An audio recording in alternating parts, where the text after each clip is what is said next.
So what is the best way to go about building muscle and making strength gains while on a psoriasis diet and while trying to keep your gut health in an optimal place? So if you're someone who is using diet as a skin health and as an overall health tool, and at the same time, you like going to the gym, like strength training, and you have goals for becoming stronger and building muscle, you've probably already sort of ran into this predicament. How do you find that balance?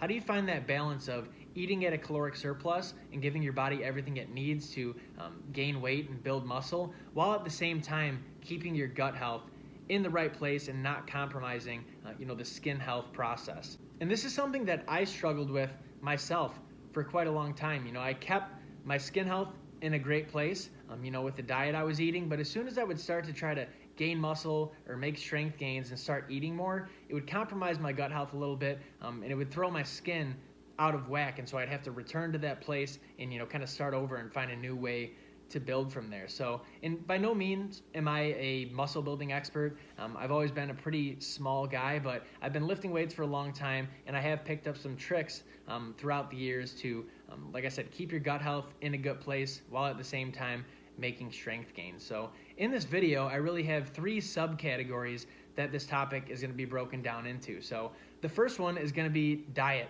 And I think this is where a lot of the nuances obviously come in. This is where things really get difficult. How to eat a way that's going to help you gain muscle and at the same time is going to help you clear your skin. It can be really difficult for a lot of us to figure out because, as you know, the best psoriasis diets are typically the simplest ones. Very little moving pieces, keeping things really simple, maybe going with more of an extreme sort of macronutrient sort of approach.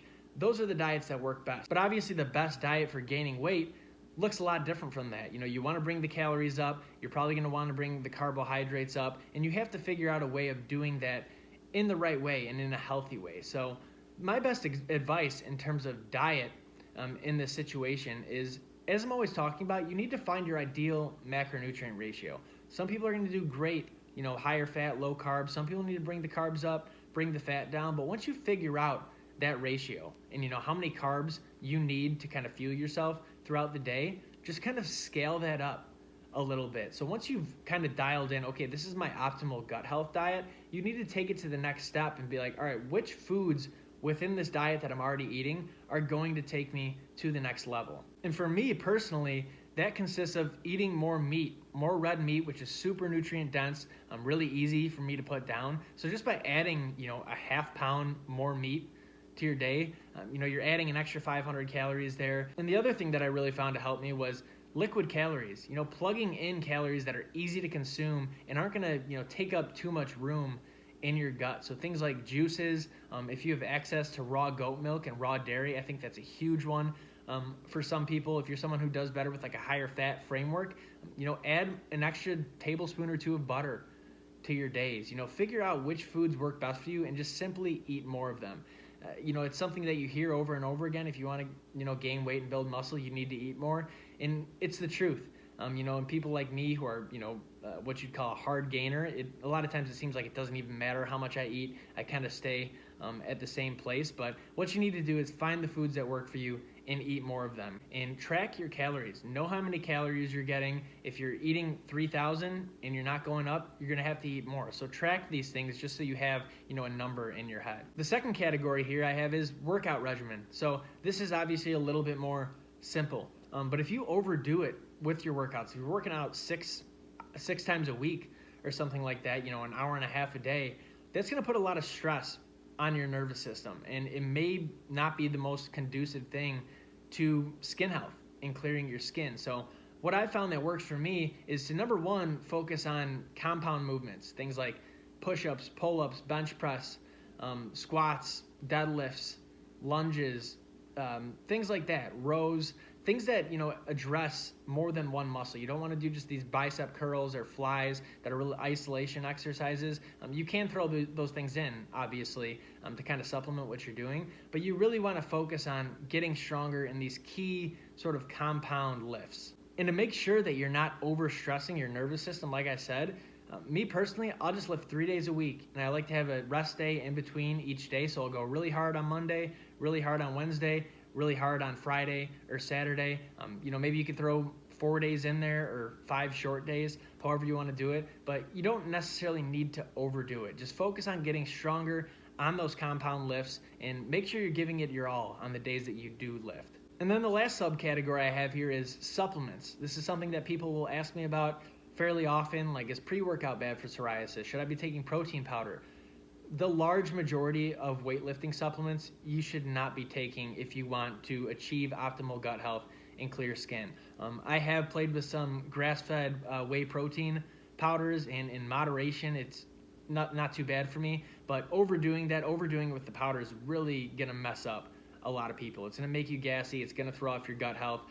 In terms of pre-workouts, I would 100% stay away from those. If you need some energy before your workouts, throw in some easy digested carbohydrates shortly before to give you some energy, maybe some creatine, to help with muscle recovery, and it kind of have a little bit of a pumping up effect for me. So in terms of supplements you can take, I just mentioned creatine, but creatine and L-glutamine is really where I kind of draw the line, in my opinion, when it comes to supplements for working out that aren't going to mess up your skin. There's a lot of research behind creatine and L-glutamine. They've been around for a really long time.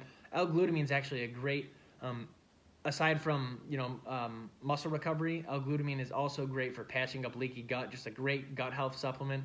So that's something you might want to consider. And then creatine is a great one. Of course, creatine is found in red meat and fish and things like that. And personally, I get a lot of creatine just from my diet alone. But if you want to try out the creatine, that tends to be a safe one for most people. There are some benefits with it. So if you're looking for a supplement to try in terms of gaining muscle, creatine and L-glutamine is where I'd kind of draw the line.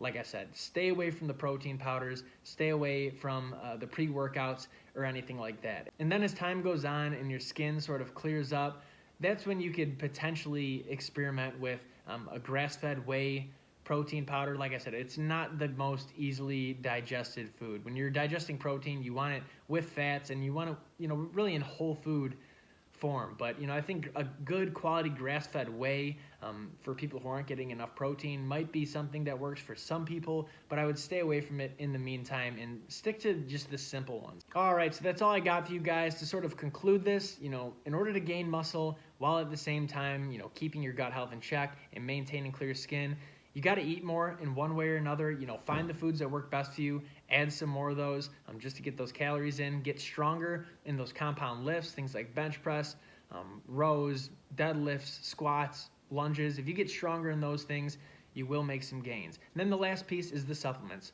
Stay away from almost all the supplements out there and just stick with these real simple things that have been around for a long time and have a lot of research behind them. So like I said, that's all I got for you guys. As usual, if you're looking for my additional resources, head to naturalpsoriasishealing.com. You can watch my Proven Psoriasis Protocol training video, apply for one-on-one coaching, or learn more about my psoriasis supplement regimen. So all I got for you guys. See you in the next one.